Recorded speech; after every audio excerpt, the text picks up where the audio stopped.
So I'm going to be talking about the anatomy of innovation. And you know, I love TED, just like a lot of people here love TED.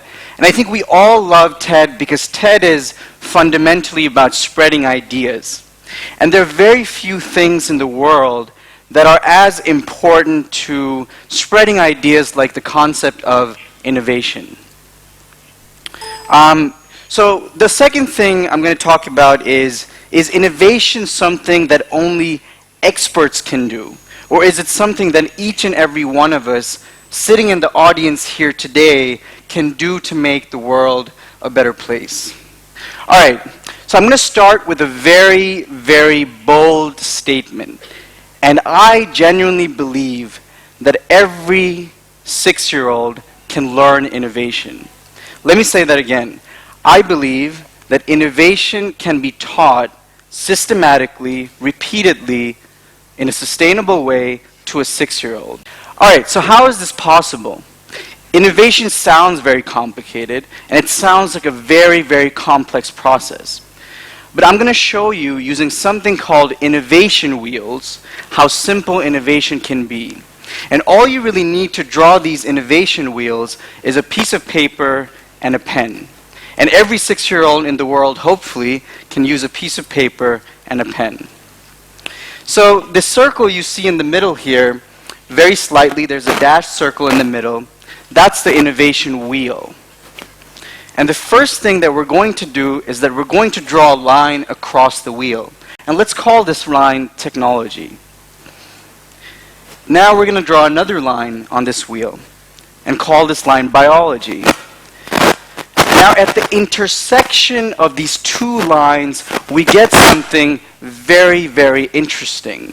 We get something very special. We get something very magical. Because out of two things that already exist in the world, biology and technology, we can create something fundamentally new. Something that did not exist in the world before. And in this case, trivially, we create biotechnology. So if there's anything to take away from this talk, it's the very simple concept that innovation simply means intersections. So intersections of ideas, intersections of concepts, intersections of disciplines, and intersections of resources. And like our previous speaker told us very nicely, it all mostly comes out of necessity. Now, let's take a more interesting example. So, innovation can span across any domain. It doesn't necessarily have to be restricted to technology. You can innovate in commerce, you can innovate in business, in finance, in medicine, in any domain. So this is a more common example, product innovation. So first we have a line here, that's commerce. And now we're drawing another line here called books. So by combining books and commerce, we create something new. In this case, we create a physical bookstore, like Barnes & Noble. So let's make this a little bit more interesting. Let's draw another line and call this line the internet. So at the intersection of books, internet, and commerce, we again create something new. In this case, we create something like Amazon.com, which for everybody who knows is was a very revolutionary web service when it launched over a decade ago.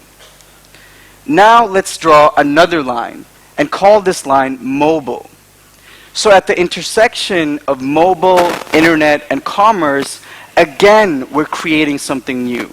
In this case, we're creating something like the Amazon Kindle, which is an e-bookstore, e-book reader, which is mobile, and which is revolutionizing how millions of people read and buy books all around the world. Now, this concept of innovation wheels, drawing simple lines on a piece of paper with a pen, is very easy. And the beauty of innovation is that you can keep drawing more lines, and you can keep finding new intersections, and you can keep creating new things, and only your imagination can limit what you can create. And this is very powerful, but the important thing is that it's very easy. So this leads us to the question, is this something which you can do? Or do you need to be an expert at any domain to create these innovations?